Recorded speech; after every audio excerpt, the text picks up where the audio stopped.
que alcança as nossas vidas. Meu Deus amado, nós te louvamos, pois as tuas mãos têm nos proporcionado, Senhor, este encontro, esta reunião de estudo, Senhor. Que Deus Santo Espírito, ó Pai, mais uma vez venha ministrar fortemente em nossos corações, que nós possamos desfrutar essa noite de uma intimidade contigo, Senhor.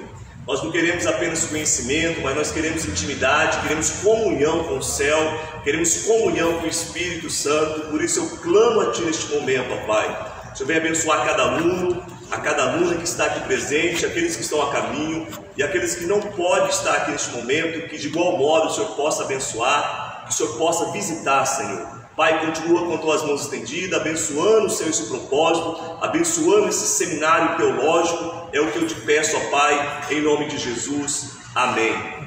Amém, meus irmãos. Podem sentar, fique à vontade. Se tiver dificuldade de estar me ouvindo aí, pode tirar um pouco para frente.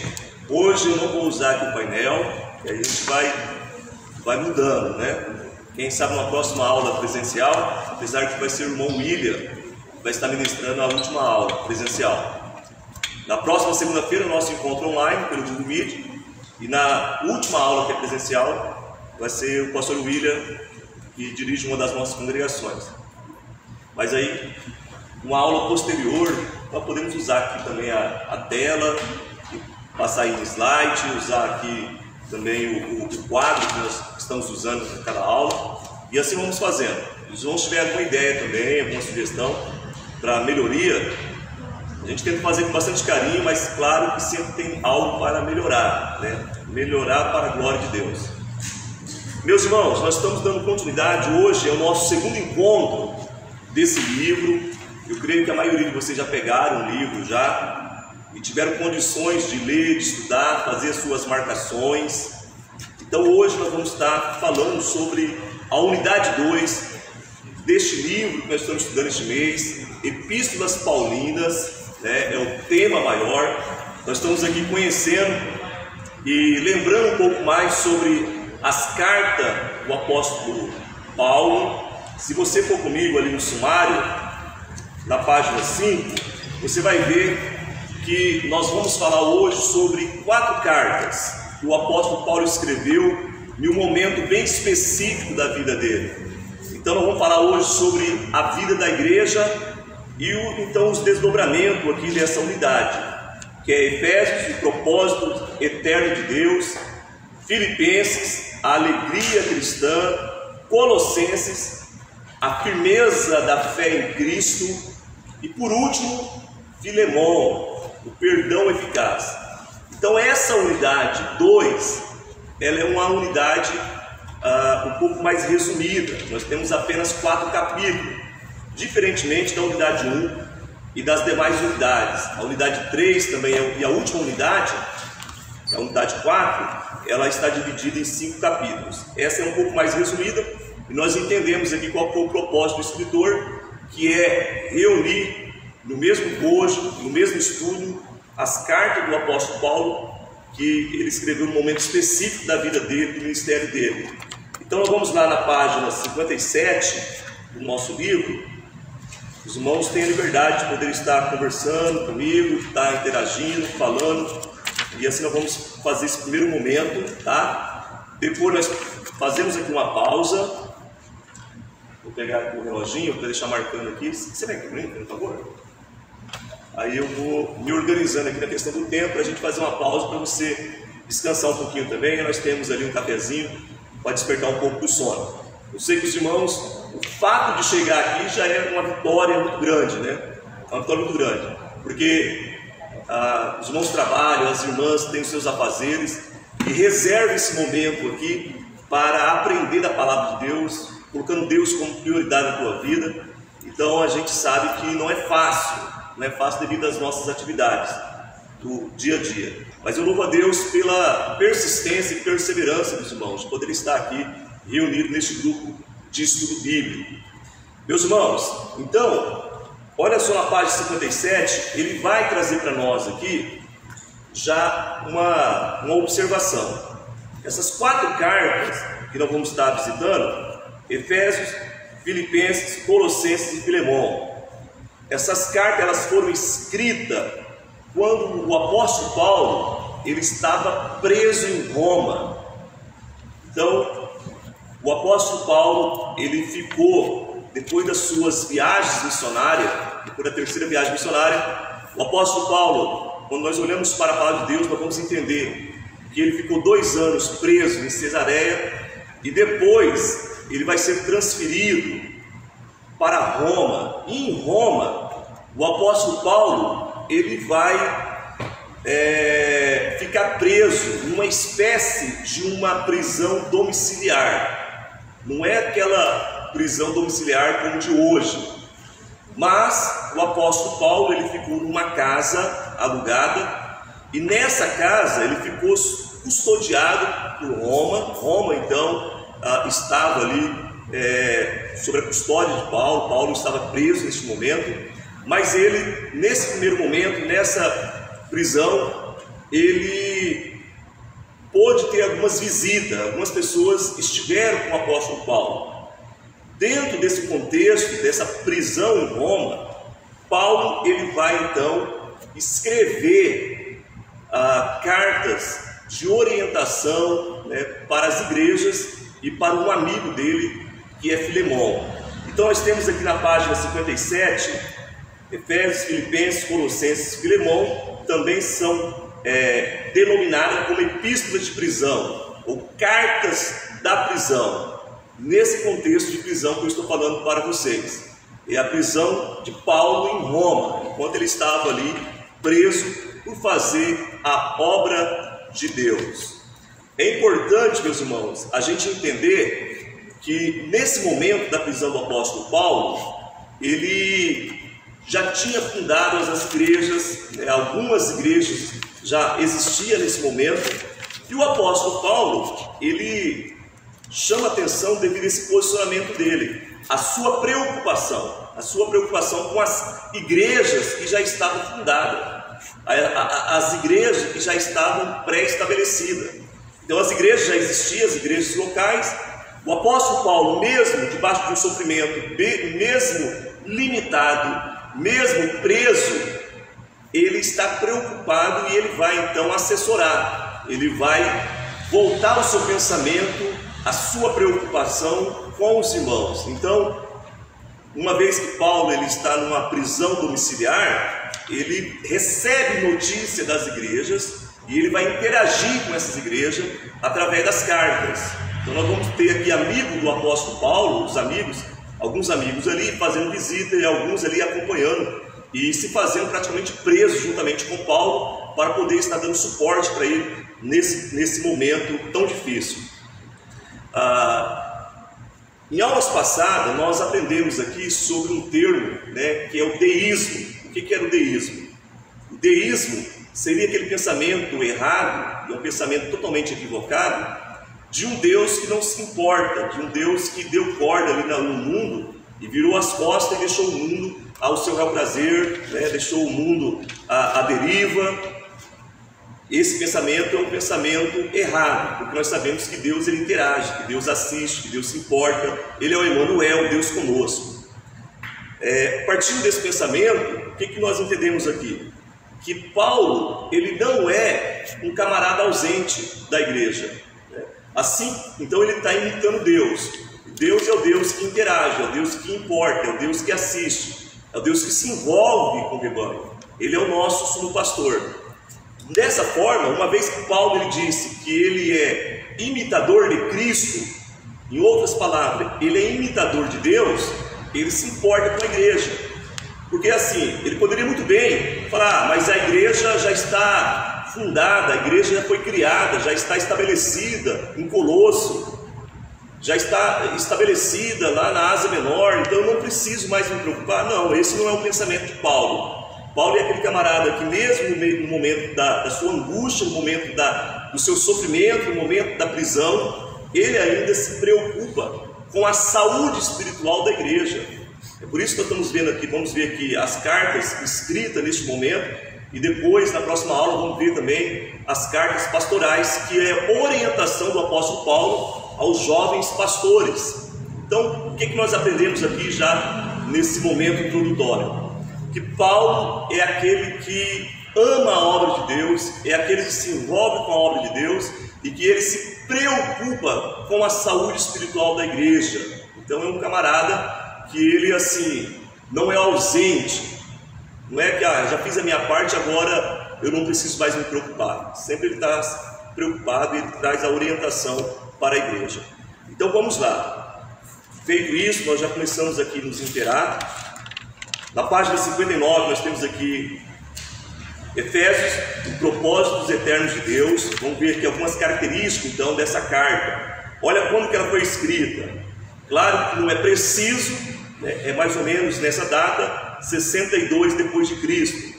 Então, qual que era a preocupação de Paulo aqui neste momento? Explicar aos crentes daquela igreja que os propósitos eternos de Deus, que consistem na salvação em Cristo, na transformação, na unidade em Cristo e na santidade e proteção em Cristo.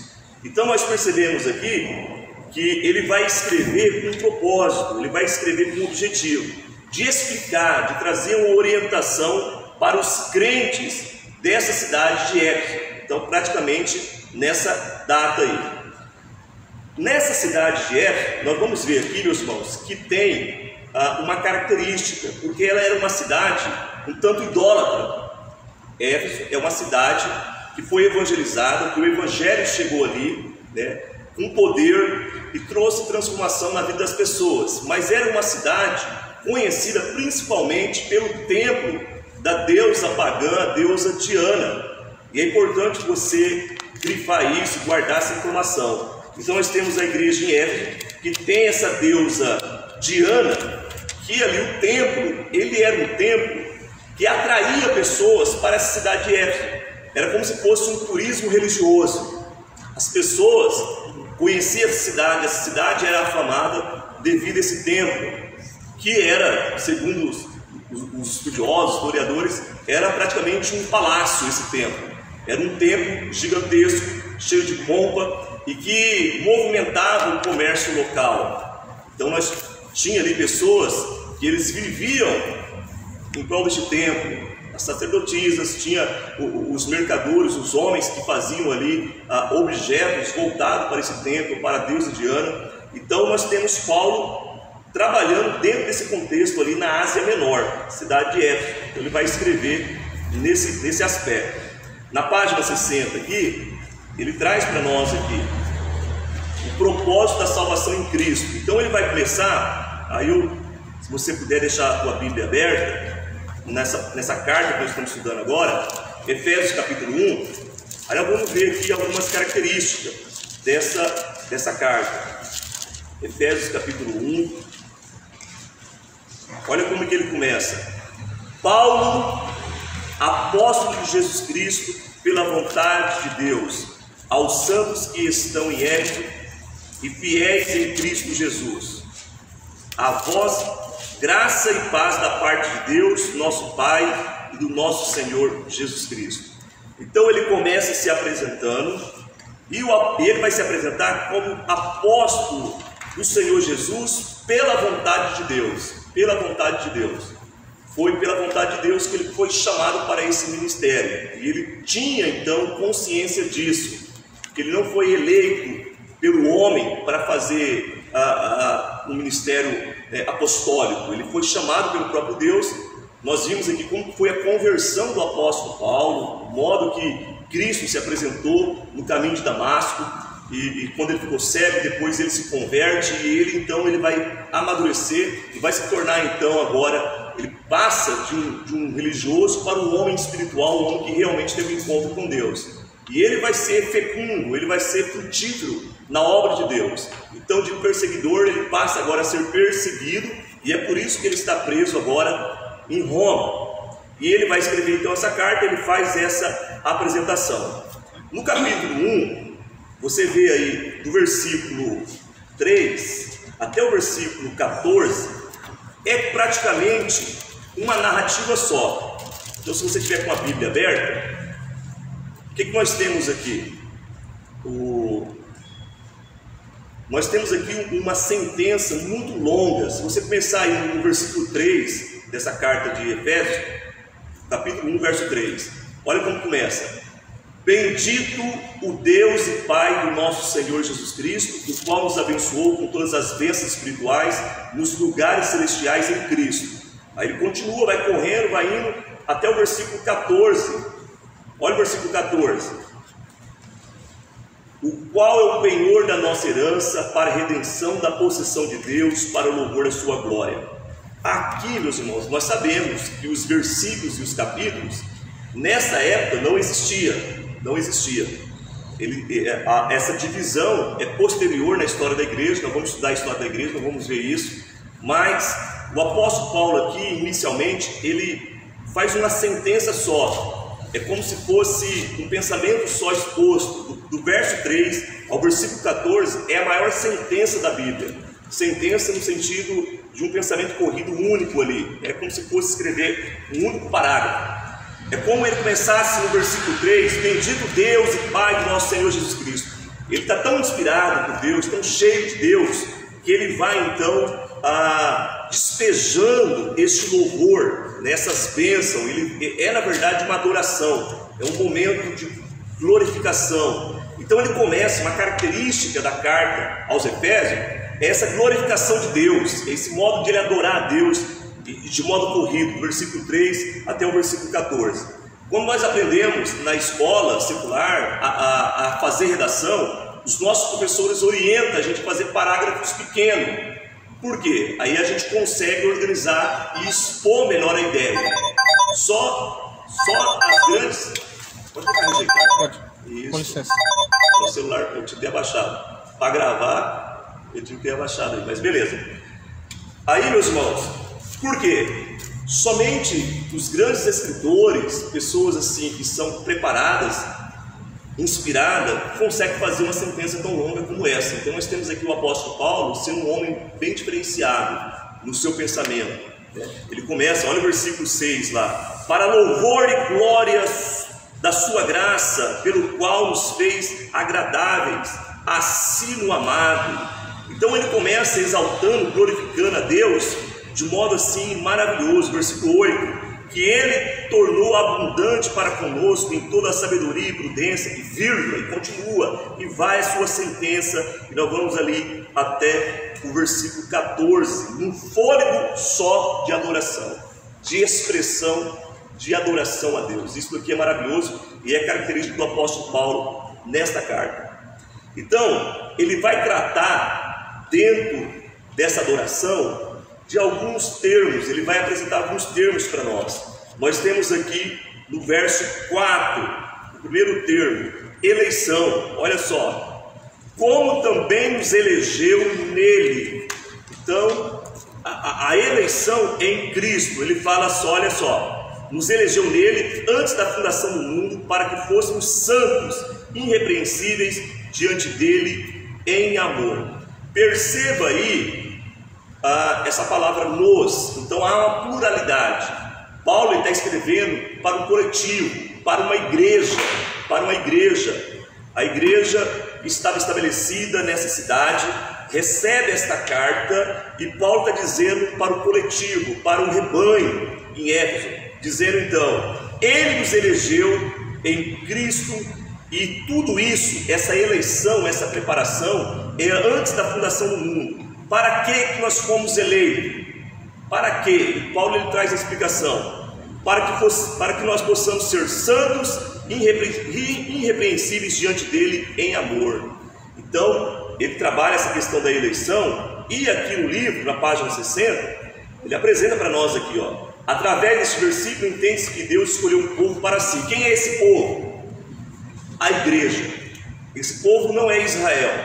Paulo está escrevendo para a igreja, e a igreja ela é composta de judeus e de gregos. Ela é composta do povo de Israel, sim, mas principalmente também dos gentios. Então a igreja, o corpo de Cristo, não tem diferença de raça, etnia, de gênero. Nós temos aqui um povo, um corpo, e esse povo, esse corpo, ele foi eleito por Deus em Cristo Jesus para ser santo e ser irrepreensível. Então Paulo ele traz essa nomenclatura da eleição. Então nós fomos eleitos, escolhidos para quê? Para ser santo. escolhido para quê? Para que nós possamos estar em Cristo Jesus. E ele avança, né? Na página 60, ele apresenta ainda aqui o versículo 5. Olha o versículo 5. E nos predestinou para quê? Para que nós fomos predestinados? Para filhos de adoção por Jesus Cristo, para si mesmo, segundo o beneplácito da sua vontade.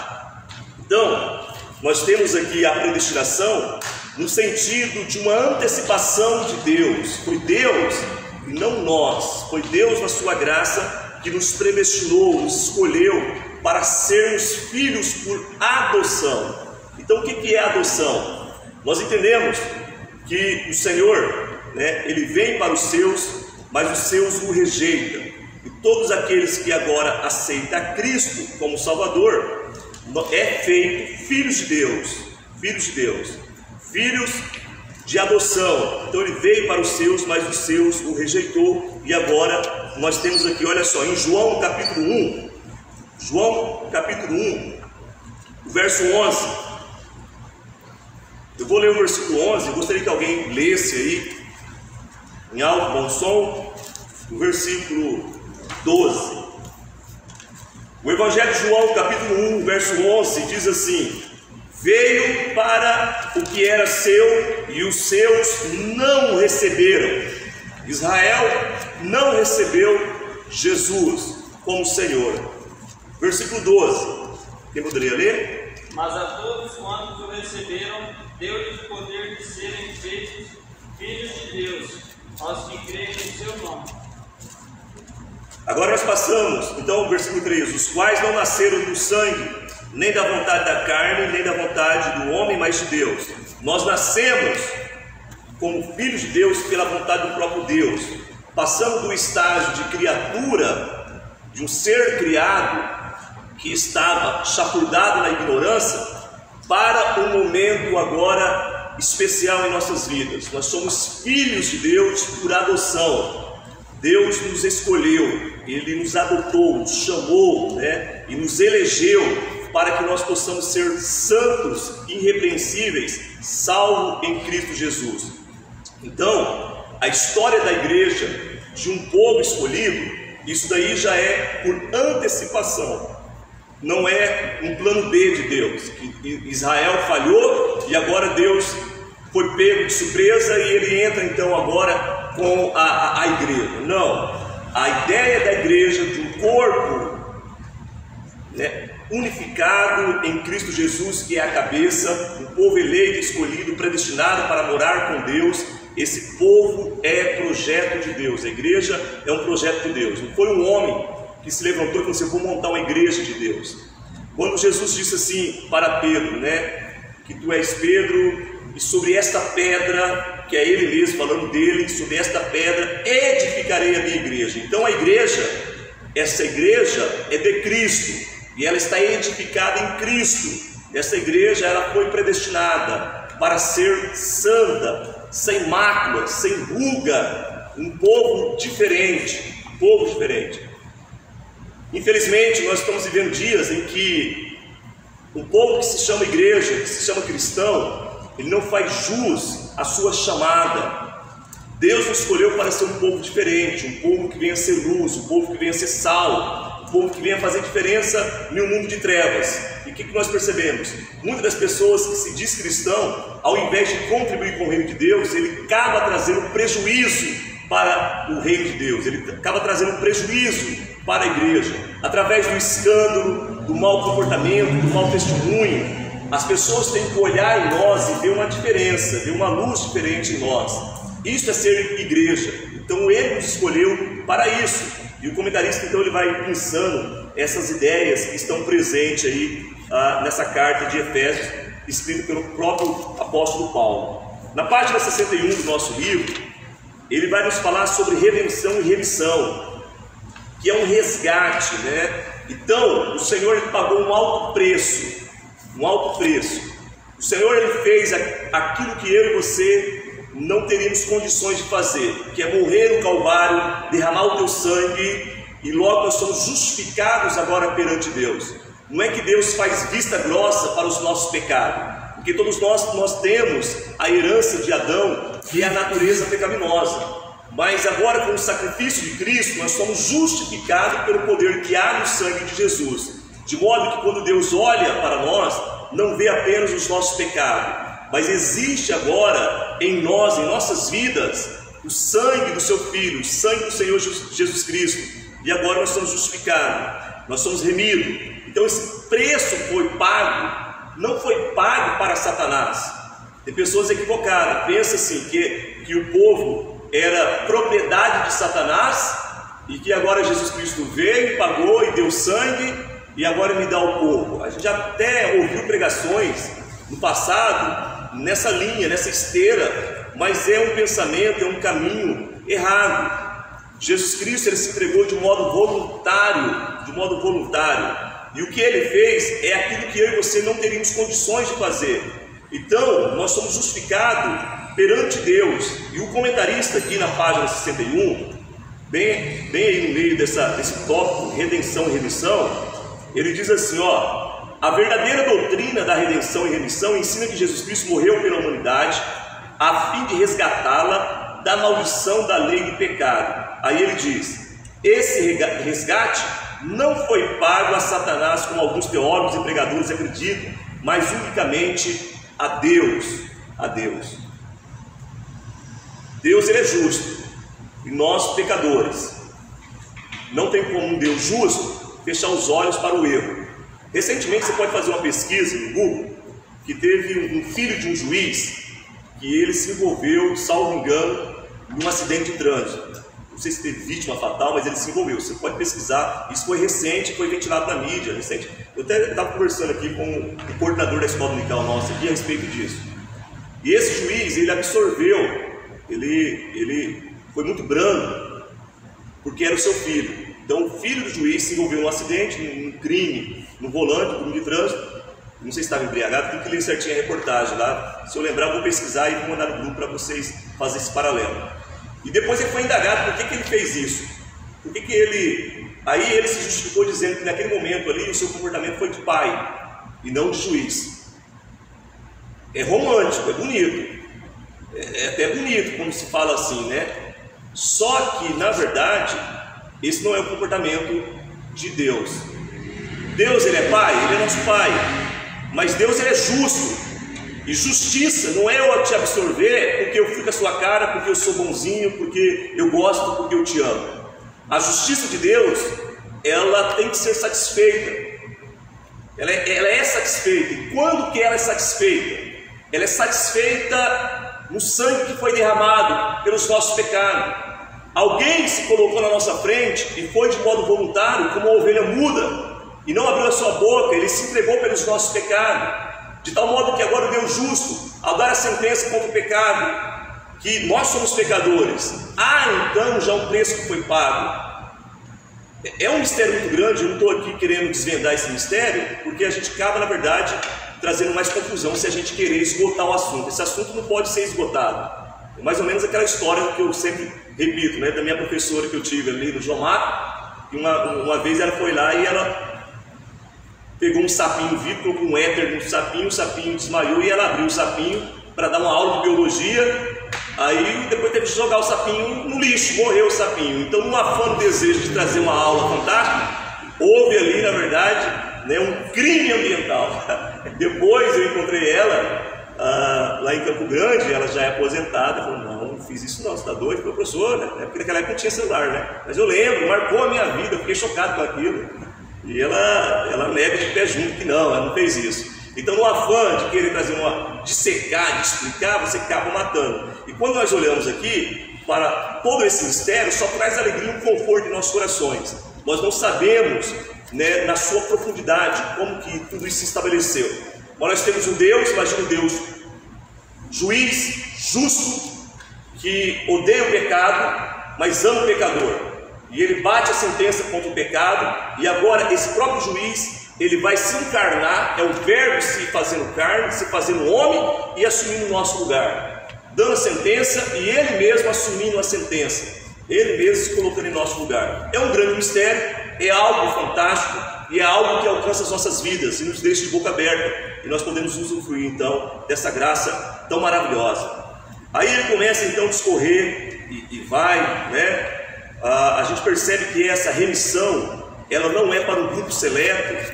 Ele até coloca aqui para nós, João 3,16, contexto áureo da Bíblia. Deus, ele amou o mundo aqui são as pessoas, o mundo, aí ele colocou entre colchete, né? Esse mundo é nós. Há uma pluralidade de raça, de etnia, de pessoas, de nações, a qual Deus ama. Então Deus amou as pessoas de tal modo que nos deu o teu Filho unigênito, a saber, Jesus Cristo. Então é maravilhoso. Aí nós temos a herança, e isso daí nós podemos ver aqui, olha só, versículo 11. Então nós estamos aqui, passando os nossos olhos rapidamente na primeira carta da prisão, que nós estamos estudando, que é Efésios capítulo 1, olha o verso 11. Nele digo, em que também fomos feitos herança. Eu já vi pessoas pregar errado assim, talvez sem prestar atenção, né? Porque olha o que está dizendo: nós fomos feitos herança, havendo sido predestinados conforme o propósito daquele que faz todas as coisas segundo o conselho da sua vontade. Quem é a herança? Não é Deus, Cristo, nesse momento aqui, nessa explicação, nessa exposição de Paulo, que é a nossa herança. Nesse momento ele está dizendo, fomos feitos, eu e você somos a herança, a riqueza de Deus, a riqueza de Deus. Então, fomos feitos, né, a sua imagem de semelhança, está lembrado? É o imago dele, é a imagem de Cristo, é a imagem de Deus. Fomos feitos a imagem de Deus, somos herança do próprio Deus, e isso aqui é algo maravilhoso. A igreja é o povo que representa essa riqueza de Deus. Então, nós temos que olhar para as pessoas com esse prisma, com essa lente, sabe? Com o olhar de Deus, e olhar para o meu irmão, para a minha irmã, e ver como herança de Deus, como povo de Deus, tão valioso, que o próprio Deus sangrou no Calvário por ele e por ela. Então quem sou eu de levantar muitas vezes, questionar, de brigar, de levantar calúnia, desprezar aquele que Deus amou de tal modo, de modo tão gracioso e profundo? Herança. Então nós temos aqui selagem. O que é a selagem? O verso 13 do primeiro capítulo, ele diz assim, que também vós estáis, depois que ouviste a palavra da verdade, o evangelho da vossa salvação, e tendo nele também crido, fostes selados com o Espírito Santo da promessa. Nós fomos selados. Quando nós falamos de selo, o que nós temos como selo? O selo, ele era como se fosse um direito, era uma marca de propriedade. Aquela história lá do filho pródigo, quando ele volta, ele recebe um anel. O anel, antigamente, ele era como se fosse um carimbo, e numa espécie de cera ali, era carimbado e era colocado aquela marca. Para os nossos dias fica mais fácil você lembrar. Imagina um proprietário que tem animais, que tem gados, e ele faz marca, e quando você olha para aquele animal, tem aquela marca que vai distinguir e vai dizer, não, daí é meu. Eu já conversei com pessoas que recorreu à polícia e tal, porque ele foi furtado, é o abigeato, né, o furto de animais, e ele fala assim, eu tenho certeza que aquele animal que está lá naquela propriedade e tal é meu, aqueles animais são meus. Mas por quê? Porque eu tenho a minha marca lá, está um R, que é o R que é a inicial do meu nome e tal. Então a gente consegue ver que nós fomos selados nesse propósito, nessa direção também de pensamento. Quando o Espírito de Deus selou, ele nos marcou.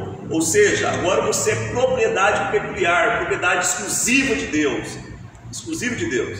Então quando eu olho para minha esposa, eu não posso olhar apenas como uma simples mulher, eu tenho que olhar como uma serva de Deus, como propriedade de Deus. Logo, todo respeito, todo cuidado, todo amor, todo carinho que é depositado nela, nos nossos filhos, nos nossos irmãos, é devido a isso, porque nós estamos vendo que é algo especial de Deus, não é um João ninguém.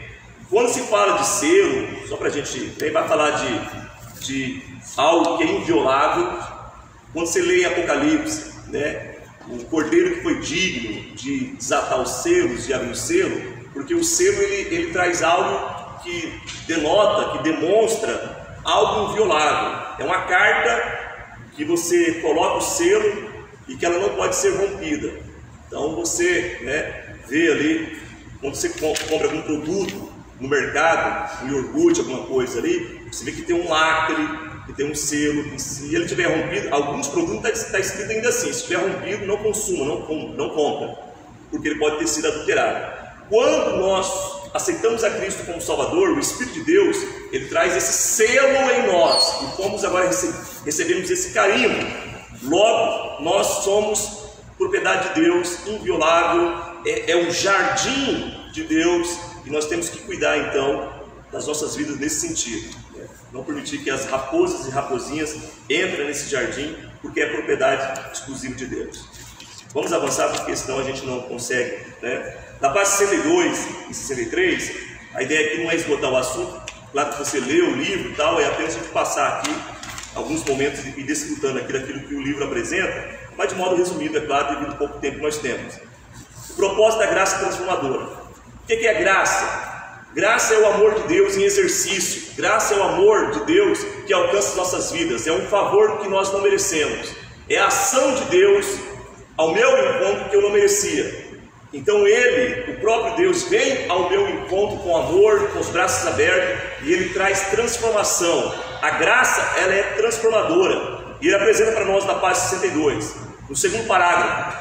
O apóstolo também discorreu sobre 3 grandes resultados da graça. A graça, ela tem alguns resultados. Esse amor que alcança nossas vidas, esse favor imerecido, ele provoca em nós. Olha só, primeiro, aproximação. Então, você pode olhar lá no capítulo 2 dessa carta que nós estamos lendo aqui, no capítulo 2, o verso 12 de Efésios, que naquele tempo estava sem Cristo, separado da comunidade de Israel e estranho aos concertos da promessa, não tendo esperança e sem Deus no mundo. Mas agora em Cristo, vós que antes estavam longe, já pelo sangue de Cristo chegaste perto. Aleluia, que maravilha! O sangue de Cristo nos aproxima. O que nos distancia de Deus? Segundo a explicação do profeta Isaías, o pecado, a iniquidade. Então, não é que os braços de Deus estão encolhidos e os seus ouvidos estão tampados.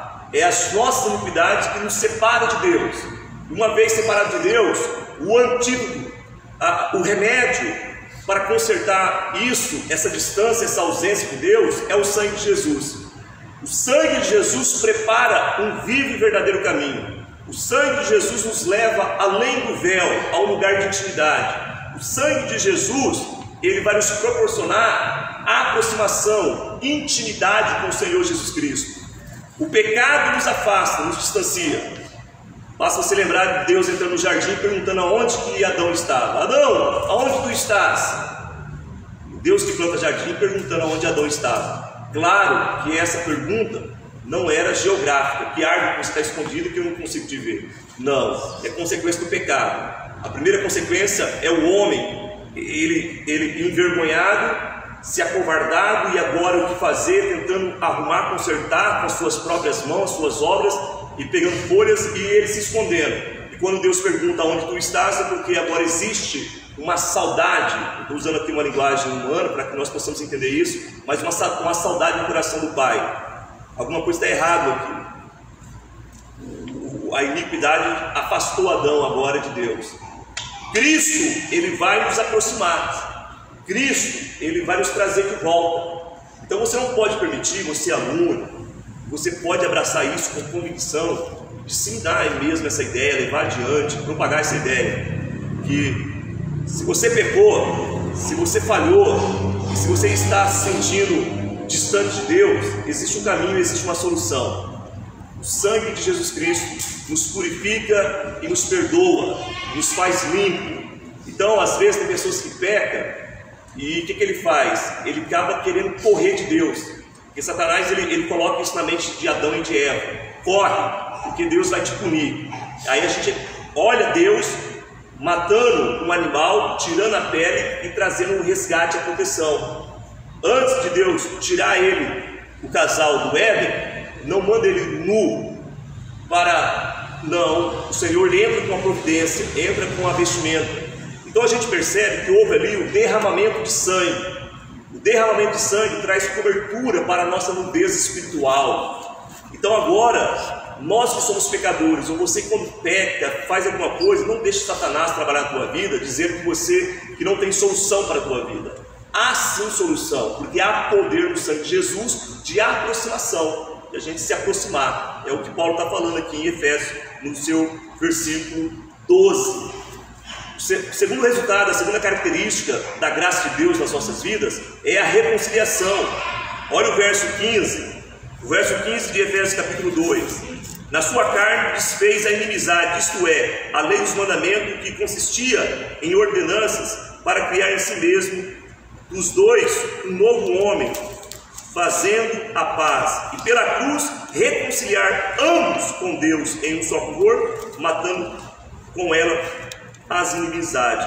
Então nós temos aqui a reconciliação, a aproximação, tudo isso consequência da graça divina. Por último, terceiro aqui, claro que a gente poderia aqui delongar e falar sobre a graça maravilhosa, essa graça que transforma o nosso estado de pecador para pecadores redimidos. Nós temos aqui terceiro, no finalzinho na página 62, que é o acesso ao Pai. Então, se perguntar na prova assim, ou se alguém perguntar para você, quais são as consequências do resultado da graça? Nós temos aqui aproximação, nós temos reconciliação e nós temos acesso ao Pai. Vamos repetir? Então, se perguntasse para você, não sei por que eu estou frisando isso, né? Mas vai que é de Deus. Olha só, quais são os resultados da graça? Aproximação, reconciliação e acesso ao Pai. Então, isso daí nós conseguimos desfrutar mediante a graça de Deus e não da nossa perfeição, da nossa religião, mas daquilo que Cristo fez em nossas vidas. Na página 63, ele apresenta para nós, Efésios capítulo 3 aqui, o verso 10. Olha só como que está escrito. Então é Paulo na prisão, ao invés de cruzar os braços e chorar, fala, rapaz, Deus não gosta de mim, eu que sou um homem, e vou lá e me entrego na obra de Deus, e Deus permitiu eu estar em Roma, agora preso. Não, ele não está questionando, ele está sendo frutífero, ele está produzindo mesmo em situação adversa. Aí, Valdivino, meus irmãos, às vezes acontece coisas em nossas vidas bem menores, problemas tão pequenos, e a gente já fica choramingando, não querendo fazer nada, e Deus não gosta de mim, a gente cruza o braço. Agora a gente tem aqui Paulo adorando a Deus, como a gente viu aqui no começo dessa carta, escrevendo, orientando e ajudando pessoas, mesmo em dificuldades. Isso aqui é coisa maravilhosa, maravilhosa. Olha o verso 10. Para que agora pela igreja a multiforme sabedoria de Deus seja conhecida dos principados e potestades nos céus, segundo o eterno propósito que fez em Cristo Jesus, nosso Senhor. E ele apresenta para nós o que significa multiforme, porque está em negrito aqui no livro, na página 63. Significa multicolorida, multifacetada. Então é as muita cara da sabedoria, do agir de Deus em nossas vidas. A gente, muitas vezes, por tentar ser um religioso, a gente tenta engessar Deus e pensar que Deus só trabalha de uma forma, que só tem um meio de salvar as pessoas. Os assembleianos falam que Deus é assembleiano. Aí os batistas falam, não, Deus é batista, não é assembleiano não. Aí os presbiterianos falam, paz, Deus é presbiteriano. E a gente sempre trazendo sardinha para o nosso lado, e parece que Deus ele só trabalha dessa forma, e a gente esquece a multiforma de Deus trabalhar, a multi-sabedoria de Deus de alcançar vidas, pessoas, homens e mulheres. Então você não pode desprezar o agir de Deus e querer muitas vezes questionar e apontar e criticar muitas vezes uma certa denominação. Eu não estou aqui querendo fazer, sabe, uma defesa sobre pessoas hereges. A gente sabe que nós vamos ter uma matéria a respeito disso para tentar identificar as heresias que estão sendo divulgadas, mas nós temos muitas igrejas simples, pessoas que estão reunidas, e talvez porque a liturgia é diferente, a gente já estranha e fala, não, Deus não está ali. E a gente olha aqui Paulo falando que Deus tem não é uma forma de trabalhar, mas um modo muito plural, um modo muito lindo de alcançar vidas. Deixa eu parar. Se quiser falar alguma coisa, eu não paro, né? Vou falando, disparando aqui. Alguém quer comentar alguma coisa? É muita coisa boa que a gente fica... Pode falar, meu irmão? Não? Eu assisti aquelas aulas que você mandou lá. Você assistiu? É bom que aí você vai acrescentando o seu estudo, né? Aquelas aulas, junto com a leitura do livro, que não fique só maçante no livro, né? Ó, vamos terminar essa carta aqui, porque não tem como a gente esgotar ela. Aí a gente entra na outra carta, que é Filipenses, e a gente já faz uma pausa aqui. Fala na página 64, ele apresenta para nós Efésios capítulo 4, verso 11, e diz assim, o verso 11 de Efésios capítulo 4: E ele mesmo deu uns para apóstolos, e outros para profetas, e outros para evangelistas, e outros para pastores e doutores. Para quê? Querendo o aperfeiçoamento dos santos. Então, Deus, ele levanta, e ele traz aqui para nós, o escritor deste livro, na página 64, na tabela, com algumas explicações. Então, apóstolo, profeta, evangelista, pastores e mestres são levantados para a edificação do rebanho, da igreja de Cristo, e não para propaganda e exaltação minha. Então, assim, se Deus te levantou como profeta, corre dos holofotes, corre de querer brilhar e de ser mais do que Deus. A gente tem que ter humildade e compreensão e sabedoria, temor de Deus, que aquilo que Deus nos deu e nos presenteou por graça, porque você não merecia, Deus te capacita com um dom, e esse dom, meu irmão, esse talento, Deus te deu pelo simples fato porque Ele ama a igreja. Não é que Ele te ama mais do que a igreja. Deus está te usando como instrumento para abençoar o povo. Então, esses personagens aqui, esses ministérios, né, os apóstolos, os profetas e evangelistas, eles são levantados sim para a edificação do corpo de Cristo. E Paulo ele apresenta isso, qual que é a finalidade. A finalidade não é a exaltação, não é porque alguém já nasceu para brilhar, mas sim todo. Por isso, quando Paulo ele vai trazer na carta de Coríntios, nós vamos ver isso, quando traz a orientação sobre falar em línguas estranhas. Falar em línguas estranhas, ele fala assim, olha, se você não tem interpretação de línguas estranhas, fala consigo mesmo, ele não está proibindo falar. Tanto é que ele fala, olha, eu falo em línguas mais do que todos vocês. Mas se chegar pessoas aqui e ver todo mundo falando em línguas estranhas, eles vão achar a verdade aqui que é um bando de povo louco, eles vão sair sem edificação. Então, se falar em mistério, que não é língua de anjos, mas falar em mistério, é falar com Deus e provoca uma edificação pessoal, fala consigo com Deus, porque a igreja vai ficar sem edificação. A partir do momento que o irmão tem interpretação e ele é usado naquele momento, vai ter um aproveitamento para o coletivo, aí sim, porque o olhar de Deus não é apenas individual, o olhar de Deus é com o seu rebanho todo. É por isso que quando nós pregamos a palavra de Deus, você tem a capacidade, a espiritualidade de se conter. Claro que às vezes você fica tão alegre, está pregando, você consegue se conter e trazer a palavra de modo audível, compreensível para a igreja, e depois você fala consigo em mistério com Deus, de modo que você é edificado.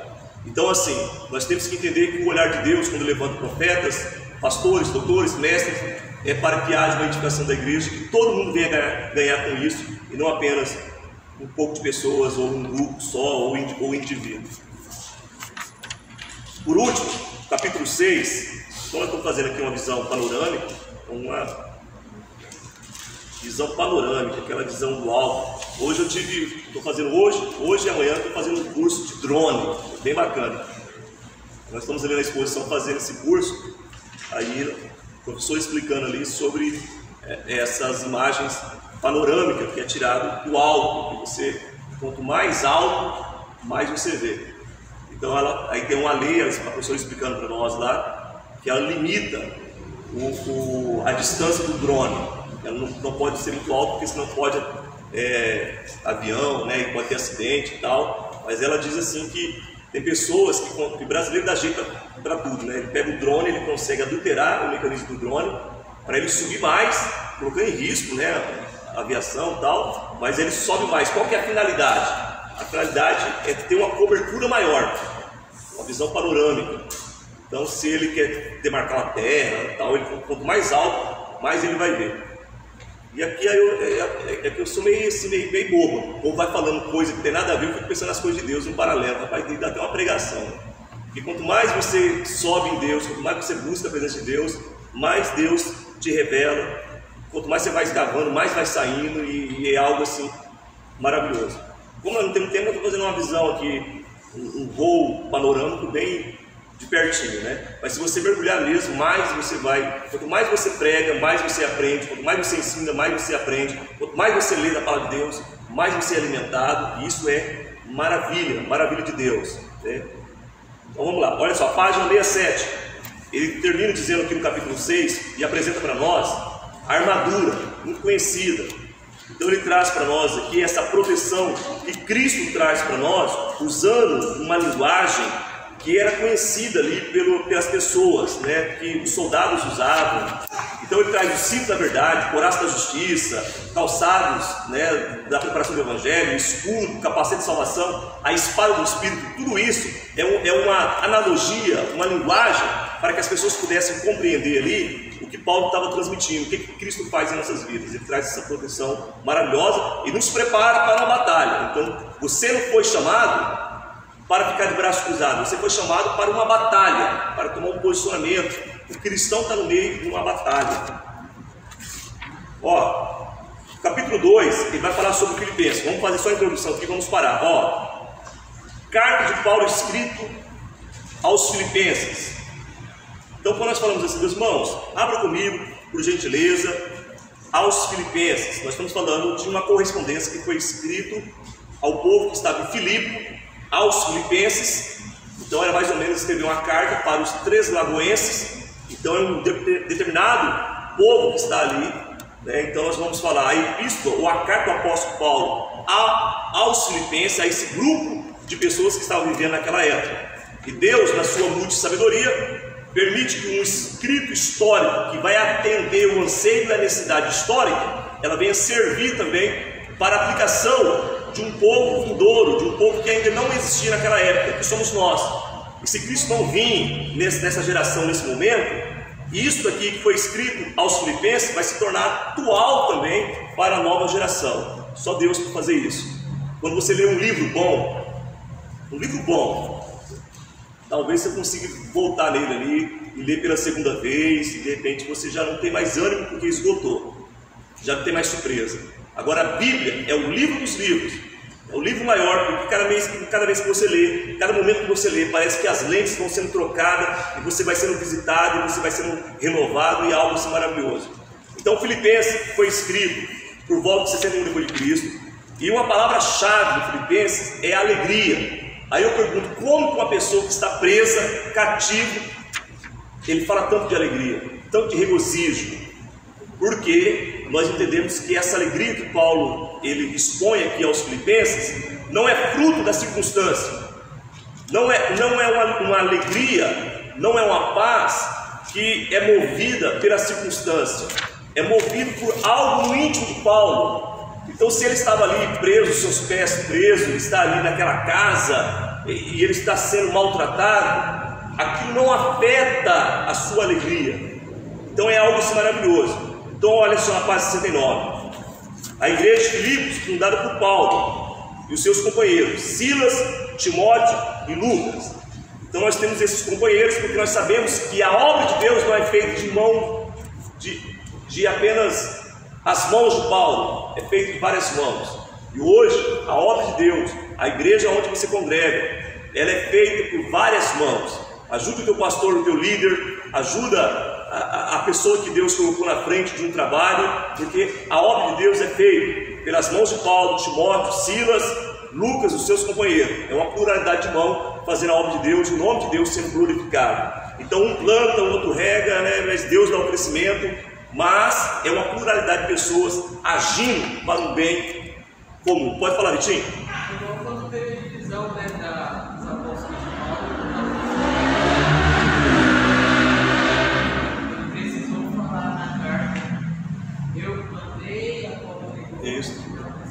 Tem uns que falam, não, eu sou de Apolo, eu sou de Pedro. Aí fala assim, não, para com isso, né? Porque cada um teve uma participação, a pluralidade. Então, hoje nós temos aqui um pastor, de repente o pastor vai embora, vem um outro pastor. Hoje tem um líder, de repente aquele líder sai, vem um outro. E a obra de Deus, ela continua. Então é feita por várias mãos e o nome de Deus vai sendo glorificado.